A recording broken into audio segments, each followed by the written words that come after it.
Sa tapat nitong Central World, ayan yung Big C. Diyan tayo pupunta. Sabi ko hindi na namin alam kung saan kakain, pati dito sa labas ng Central World o dami-daming kainan. Ang daming magkakalaban, ano.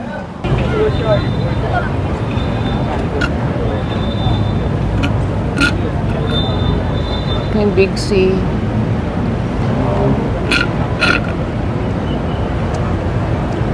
Magkakulay pala yung damit natin.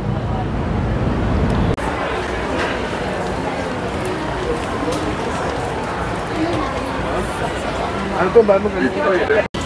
Naka-sale yung Crocs o 70% off.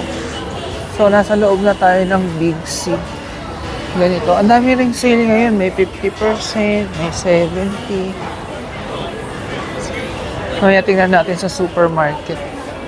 Hindi ko kilala yung brand na to. Eyes. Parang itong sa mga gitna, parang sa atin. Yung mga sa gitna ng mall. Moshi Moshi.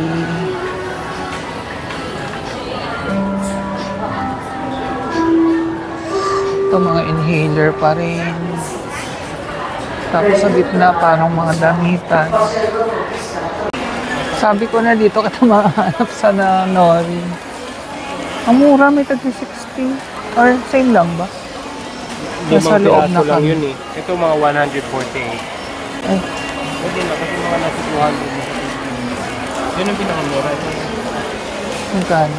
65 o. Oo, siyam na piraso. Nasa loob na kami ng Big C Supermarket. King crab. Siyempre yung mga paborito namin. Ano? Tawag dito. Nori sheet. Magkano to? 89 baht. 148. 148 pesos. Ito 110. Pero 5 piraso lang. Hindi. I mean na hindi na piraso. Ito lalaki o 65 baht lang. Mas mura yan. So far, ang laman ng cart. Di ba manghang yan? Hindi, ito yung regular. Okay. Binili ko yung pula. May beng-beng? puti. Wala sa atin yan? Wala. Oo, yan. 69 lang. Ang dami-dami. Mga Pwede pang pasalubong. 100 pesos. Pero ang dami naman laman. Milk tea flavor. Ano yung ibang flavor? May orange, may green Walang apple, taro, walang assorted. taro, yogurt. Mura, no? Ang dami din nilang dried mango. Oh. Iba-ibang klase din. Oh. Ito, 70. Di ba galing sa atin yan? Mga dried mango. Ito, 24 baht. Yung ano yung package, allowance. My God, oh, 111 baht. 13 pieces na. 170. Wala nito sa atin. Yan, so far yan yung laman. Sabi ko meron ba kami lalagyan yan. Baka mamaya mapuno namin yung cart. Itong snake brand na prickly heat. Sikat siya dito. 35 tong ganito.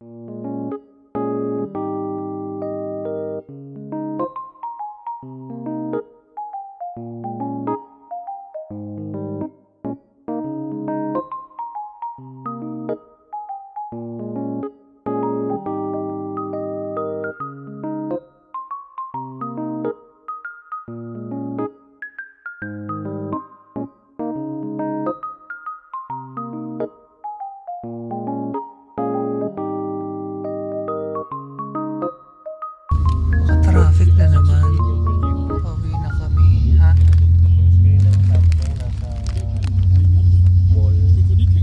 Bahay ay hotel na kami. So ito na yung mga binili natin sa Big C na dinner namin.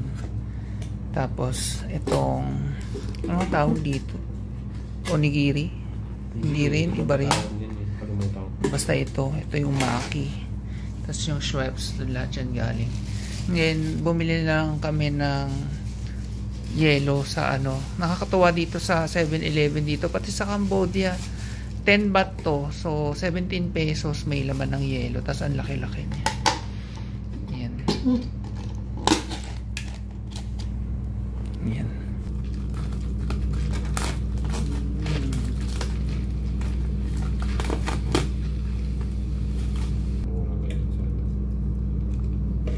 Sarap na.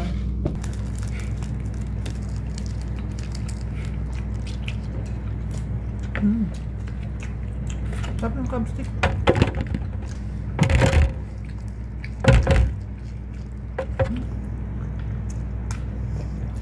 Parang inhaler yung wasabi. Ito nga pala yung mga napamili namin sa Big C. Nagkasya naman sa isang malaking eco bag nila. Ang total nito ay nasa 2,400 baht. Nabigla na naman kami, no? Nasa 3,000 plus pesos yun. Pero karamihan naman dyan pagkain din namin, eh. Konti lang yung pasalubong. As in, parang 90% sa amin. Second day ng free breakfast na iba naman. Kahapon pumpkin yung gulay, ngayon ay cabbage. Omelette, fried rice, may hotdog pero tanggal na lang namin. Yung salad yan pa rin. Tapos grape juice. After breakfast, bumili kaming kape sa 7-Eleven, all cafe yung tawag dito. Ito ay ice espresso. Masarap. Fan talaga kami ng 7-Eleven. Kahit sa atin naman. And sa atin, nag-start na rin sila mag-offer ng iced coffee. Kaya lang hindi pa laging meron sa ibang 7-Eleven. Doon sa amin sa Rizal, Laguna, nagtanong ako last time. Wala pa raw eh. Pero nag-i-start naman na. Good morning nga pala. Hindi pa ako nakapag-good morning sa inyo. For today's, hindi for today. For this morning, work lang si Mahal. Tapos ako mag-i-edit ako ng videos.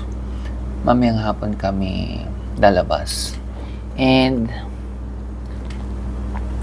it's our last full day dito sa Bangkok kasi tomorrow half day na lang kami dahil pupunta kami sa Pak Chong. Ano siya? Province part. Isa siya sa mga probinsyang part ng Thailand. Pero hindi naman sobrang layo. Mga 4 hours ba? 4 hours away from Bangkok.